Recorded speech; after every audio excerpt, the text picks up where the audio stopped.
favor apaguen sus micros, silencien sus celulares y pongan en bloqueo las pantallas para poder asistir y poder disfrutar de las conferencias a continuación. Presento al primer conferencista de esta noche, que es el doctor Eduardo Penny Montenegro, sobre el tema de hipertensión arterial en gente mayor, una visión global. Como ustedes conocen, y ya es conocido Penny por su gran currículo internacional, docente universitario y colaborador con la educación médica continua. El doctor es especialista en medicina interna y en geriatría, es máster en medicina, es máster del American College of Physicians, es fellow de la American Geriatric Society, es presidente de la Sociedad Peruana y Sociedad Latinoamericana de Medicina Interna y de la Sociedad de Gerontología y Geriatría de Perú, miembro asociado de la Academia Nacional de Medicina y miembro honorario de diversas sociedades médicas latinoamericanas, entre otras situaciones del currículum, pero ahí lo dejamos para que vean ustedes la vasta experiencia del doctor Penny. Eduardo, tienes la audiencia, la pantalla es tuya. Tiene 25 minutos de la conferencia y luego vamos al final de tu conferencia y de la doctora Merino a reunirnos nuevamente para las preguntas y respuestas y comentarios que crean a bien tener. Adelante, Eduardo. Ok, muchas gracias, Alfonso. Mi agradecimiento también a la Sociedad Peruana de Hipertensión Arterial y a la Sociedad de Gerontología y Geriatría del Perú por esta gentil invitación para conversar de un tema sumamente importante, el problema de la presión arterial elevada en gente o adulto mayor. Y lo que voy a decir a continuación es básicamente mi posición, mi manera de ver el problema y no comprometen necesariamente a ninguna de las instituciones académicas a las cuales yo pertenezco. ¿Cuál es la importancia del tema que vamos a discutir esta noche? Hay un rápido envejecimiento poblacional, tanto así que se ha llegado a denominar el tsunami plateado por las canas blancas de los adultos mayores. Y hay una explosión poblacional, pero hay que tener en cuenta varias cosas. Este es un grupo diverso, no es un grupo homogéneo, lo cual tenemos que tener en cuenta cuando nosotros hablemos mucho de cualquier tipo de tema que afecte al adulto mayor, de su manejo y de su tratamiento. El otro problema es que hay una elevada prevalencia de hipertensión arterial de tipo sistólico en los adultos mayores principalmente, pero no es solamente la presión sistólica, sino también la diastólica, pero es mucho más marcado el aumento de la presión sistólica. Tanto así que en algún momento se pensaba que la elevación de la presión sistólica era parte del envejecimiento natural y que no debía tratarse. Y esto hasta hace 50 años cambió cuando aparecieron en la década de 70 pues mucha información de grandes estudios demostrando que esto había llevado a la muerte a mucha gente al no ser tratada. El otro problema es la alta presencia de comorbilidades que se presentan en esta población. Hipertensión, dislipidemia, artrosis, enfermedad pulmonar obstructiva crónica, problemas de sarcopenia, etcétera, etcétera, que son prevalentes en el grupo de la tercera edad. También los problemas son frecuentes de complicaciones órgano blanco. Y aquí sí quisiera decir una cosa. Una cosa es que una persona joven entre al grupo de los adultos mayores después de los 60 años, habiendo sido hipertenso, y otra cosa es que la hipertensión se produzca estando ya en este grupo. Probablemente aquellos que vengan con una presión arterial de larga data vengan con mayor cantidad y frecuencia de complicaciones y severidad de complicaciones órgano blanco. El otro tema importante que seguro va a tratar la doctora Adriana es las dificultades de la adherencia y del tratamiento y de los controles. Entonces, la importancia de este tema es que tenemos casos muy frecuentes con daños secundarios y complejos en su manejo. Quisiera recordar las complicaciones de la hipertensión arterial cuando no está controlada y de ahí la importancia de tenerla controlada. La enfermedad cardiovascular, dentro de ellos la coronaria, la insuficiencia cardíaca, causa frecuente de muerte en personas mayores, las arritmias cardíacas, que es algo olvidado puesto que muchas veces hay hipertrofia ventricular izquierda como consecuencia de la hipertensión y se producen arritmias cardíacas. Y también tenemos algo que usualmente no ve el médico, no ve el paciente y es increíblemente frecuente, que es la enfermedad vascular cerebral, caracterizada por las isquemias cerebrales transitorias o TIAs, por el accidente cerebrovascular caracterizado básicamente por hemorragias e infartos cerebrales, pero algo que está olvidado es la demencia, que es la demencia vascular cerebral, que puede ir sola o que puede ir acompañando a enfermedades de tipo Alzheimer. Entonces, esto es algo no visto, no evaluado, no contemplado muchas veces, pero que es importantísimo porque es un problema de demencia prevenible en la medida que uno haga un diagnóstico temprano y un control adecuado de este problema.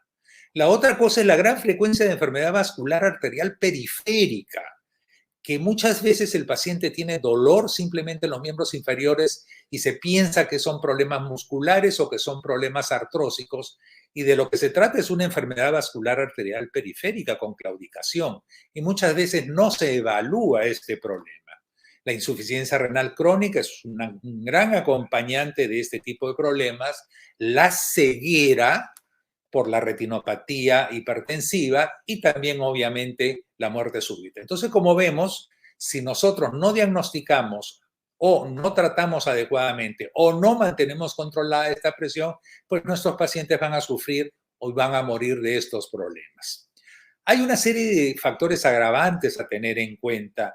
El estrés psíquico, que pasan muchos de los adultos mayores, sobre todo aquellos que no viven en sociedad, el exceso de la ingesta de sal en la dieta, la baja ingesta de calcio y potasio, el problema de la obesidad y sobre todo del sedentarismo, el tabaquismo que todavía acompaña a mucha gente, problema de alcoholismo no siempre declarado y no siempre la familia se da cuenta de este problema oculto en adultos mayores, el consumo de determinados fármacos que son presores, por ejemplo, los antiinflamatorios no esteroideos, que son bastante utilizados por los problemas de artrosis, el uso de determinados antidepresivos, el acetaminofén, que también es considerado por si acaso como un antiinflamatorio no esteroideo, pero de baja intensidad, y por supuesto los esteroides. Las sustancias como hierbas también hay que tenerlas en cuenta. Hay mucho producto que no pasa por los controles de las autoridades, que se expenden libremente en el mercado y que pueden ser agentes presores. Además de esto está el alcohol, determinados licores, y acordar que el ginseng también es un elemento presor. La hipertensión sistólica aislada debe ser claramente definida y la vamos a definir nosotros como la elevación de la presión arterial por encima de 160 milímetros de mercurio, pero con una presión arterial diastólica dentro de lo normal. Y vuelvo a repetir, por eso es que se pensaba antiguamente que este era un problema simplemente asociado al envejecimiento y que no era una verdadera hipertensión arterial. Ahora sabemos que estábamos equivocados. Y constituye entre un 60 a 80% de los casos de hipertensión en adultos mayores. Entonces, miren ustedes la gran frecuencia. Es un predictor importante de enfermedad coronaria, de infarto miocárdico, de hipertrofia ventricular izquierda, de disfunción renal, de accidente cerebrovascular y de mortalidad cardiovascular en general. Hay una serie de pautas básicas que debemos tener en cuenta cuando hablamos de hipertensión en adultos mayores. La primera cosa es que debemos aplicar los conceptos generales que son aplicables a toda la población hipertensa, incluyendo los jóvenes, pero dando una importancia en especial a la sistólica aislada. Es importante buscar hipertensión arterial secundaria, porque ya les he mencionado medicamentos y hay algunas consideraciones por las cuales no se buscan. Pensando, por ejemplo, en el caso de la hipertensión de origen renovascular que como ustedes saben en la gente joven es por una displasia muscular en la arteria renal, se piensa que en las personas mayores ya no se produciría este problema. Y es correcto desde el punto de vista de la displasia, pero es incorrecto desde el punto de vista que las personas pueden tener ateromas en las arterias renales y evidenciarse un problema de hipertensión arterial o un problema de una severa elevación de la presión arterial o de un cambio en el estatus de la hipertensión que inicialmente podía ser leve y de repente se convierte en una forma severa de muy difícil manejo y donde se necesitan varios fármacos para poder controlar.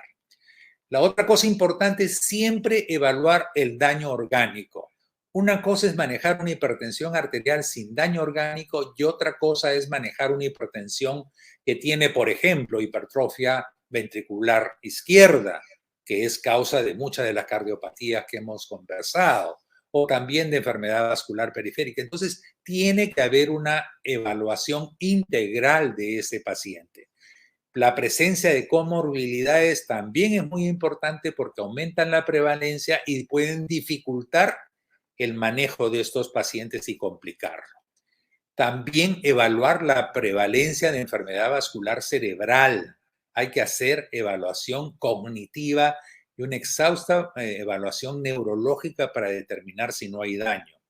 En este grupo hay que descartar la pseudohipertensión, que como ustedes saben es un problema porque las arterias están gruesas, están duras y con mucha facilidad se puede hacer diagnósticos de hipertensión no siendo así, lo cual trae consecuencias cuando se le trata al paciente y comienzan a presentar una serie de problemas de hipoperfusión tisular. Entonces hay que tener en cuenta, vuelvo a insistir, preguntar por la medicación, el riesgo opresor, no solamente la que se toma, sino la que se aplica, por ejemplo, sustancias como descongestionantes nasales que tienen fenilefrinefrin y que pueden ser causantes de este tipo de problemas. Y también mencionar que hay una muy fuerte evidencia que controles modestos en bajar la presión arterial puede reducirnos el riesgo cardiovascular en este grupo de adultos mayores hipertensos. Yo les mencionaba inicialmente que esta no es una población uniforme, que es una población diversa, porque los adultos mayores están compuestos por diferentes grupos, los que son básicamente sanos o robustos, los que tienen procesos mórbidos pero que están perfectamente controlados, aquellos que tienen procesos mórbidos no controlados y que están en el grupo de los llamados prefrágiles, el grupo de los frágiles, que es un grupo altamente susceptible, y el grupo de los demenciados y o terminales. Por lo tanto, cuando uno habla de adulto mayor, debe evaluar y debe saber a qué grupo está perteneciendo el paciente al cual están diagnosticando hipertensión arterial y que lo van a tratar. Si uno hace un diagnóstico de fragilidad, que es básicamente está caracterizado por la mayor susceptibilidad de estas personas a una serie de problemas porque se encuentran ya disminuidas sus reservas fisiológicas y multiorgánicas, ellos van a tener o pueden tener consecuencias adversas y riesgos altos de discapacidad, de hospitalización y de mortalidad. Esta prevalencia de fragilidad en adultos mayores es muy variable. Va de 2 a 20%, inclusive a cifras mayores, dependiendo de dónde están estos pacientes o dónde viven estos pacientes y cómo la sociedad y su familia los trata. Por lo tanto, son cifras que uno debe tener en el área donde trabaja. La prevalencia de hipertensión arterial en frágiles es cerca del 70%. En prefrágiles, 60%, y en adultos mayores básicamente sanos, 50%. Pero ya estamos viendo que esta prevalencia es muy elevada. Los estudios pues demuestran una prevalencia por encima de los 60 años de edad de más del 50%, llegando a cifras de 75% en personas que tienen 75 o más años. Entonces, uno debería periódicamente tomar la presión arterial, a las personas en general y sobre todo a los adultos mayores. La prevalencia de fragilidad en hipertensos en globo es de 14%, y acordarse pues nuevamente de que el manejo disminuye el riesgo cardiovascular y que siempre pues hay una menor tolerabilidad y mayor riesgo por el tratamiento, que lo van a mencionar posteriormente. ¿Cuál es la fisiopatología? Y quiero amarrarla a la base racional de la terapéutica para que puedan tener una unidad mejor. Hay una serie de cambios hemodinámicos de tipo mecánico. Principalmente hay una disminución de la elasticidad arterial por endurecimiento de ellas. Ya no se distienden tan fácil como pasa en las personas jóvenes. Y el inicio de todo esto fue la disfunción endotelial que termina afectando a esta distensión arterial. También hay una desregulación neurohormonal y autonómica. Hay un envejecimiento renal con problemas en las bombas de cloro, sodio, potasio y calcio. También hay una disminución de la actividad varorrefleja y por eso la mayor tendencia a estos pacientes a que puedan hacer hipotensión ortostática con los cambios de posición o cuando están recibiendo determinados fármacos. Y vuelvo a insistir, siempre pues la mayor frecuencia de hipertensión arterial sistólica aislada. Vean ustedes que nosotros tenemos todavía, a pesar de todos los trabajos que se han realizado, algunas discrepancias desde el punto de vista del diagnóstico de la hipertensión arterial. Vean cómo el Colegio Americano de Cardiología, la Asociación de Hipertensión Americana y la American Geriatric Society tienen como diagnóstico de hipertensión los valores de 130 o más y 90 o más. Mientras que la escuela europea hablan de 140 y de 90 por encima.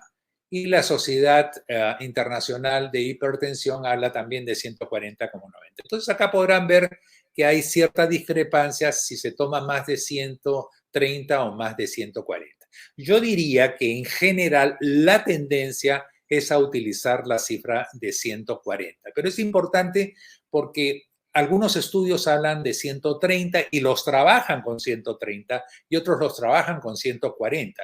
Y aquí quiero decirles también que en población geriátrica hay gente que trabaja con 60 años y hay gente que trabaja con 65 años. Y esto puede marcar diferencias. Por lo tanto, hay que evaluar muy bien en los estudios las personas que están componiendo estos grupos.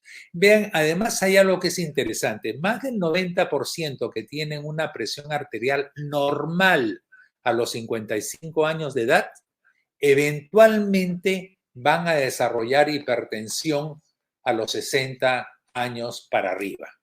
¿Esto qué quiere decir? Que si un paciente le dice, no, yo no he sido hipertenso, no quiere decir que no se vaya a volver hipertenso. La probabilidad es alta de que se vuelva hipertenso después de los 55 años de edad.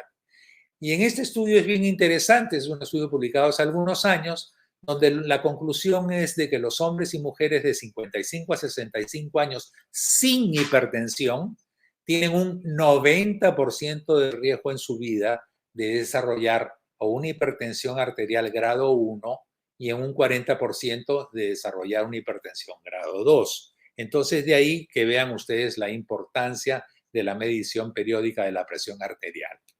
También este es un trabajo interesante, parte del Framingham, una evaluación de 4.200 hombres y 5.600 mujeres con una edad media de 52 años, a los cuales se le hace un seguimiento de 4 años hasta los 65, hasta mayores de 65, y vean ustedes las prevalencias en esta gente que no era hipertensa a los 4 años. Cuando tienen menos de 65 años, van a 5.3% de hipertensos, se vuelven 5.3%, mantienen una presión en menor de 120 de 5.3%, en menor de 130 un 17.6% y más de 130 con 139 el 37%.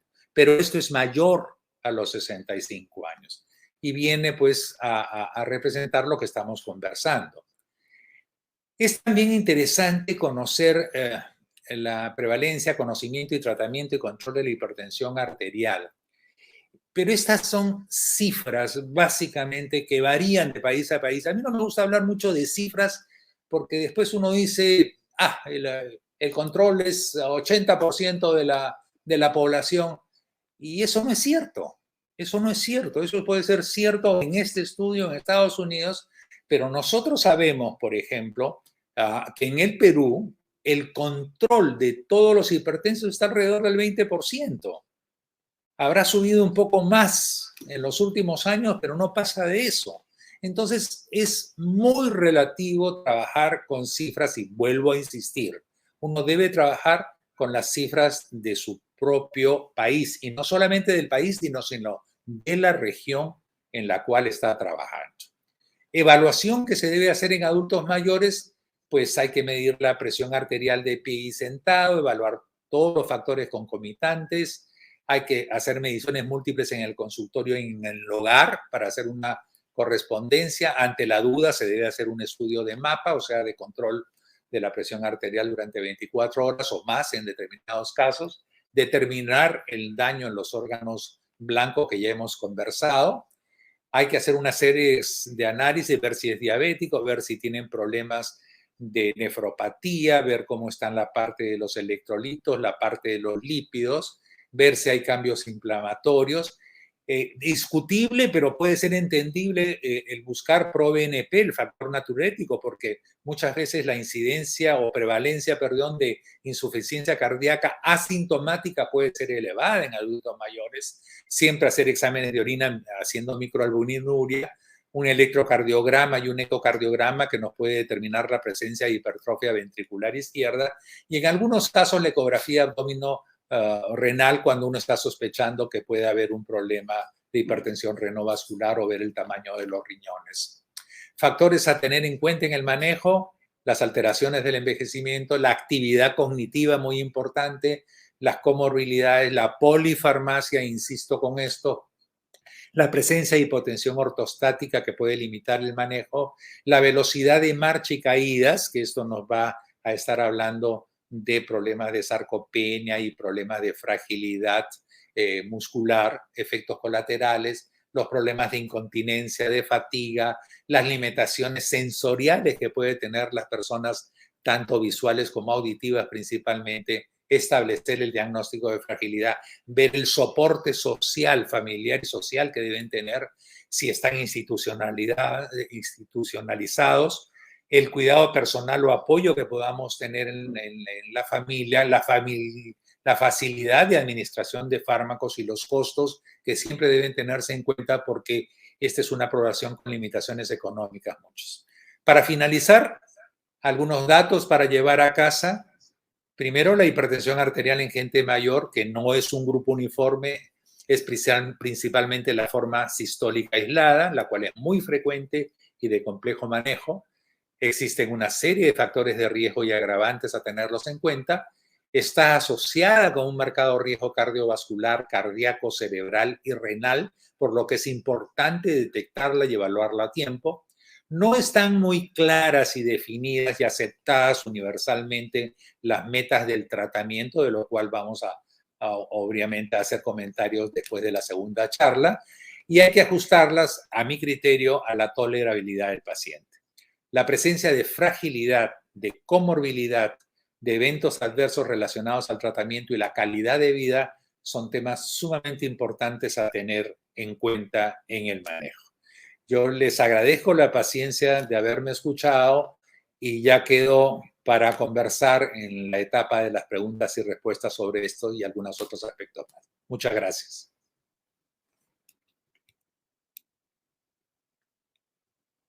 Muchas gracias, Eduardo.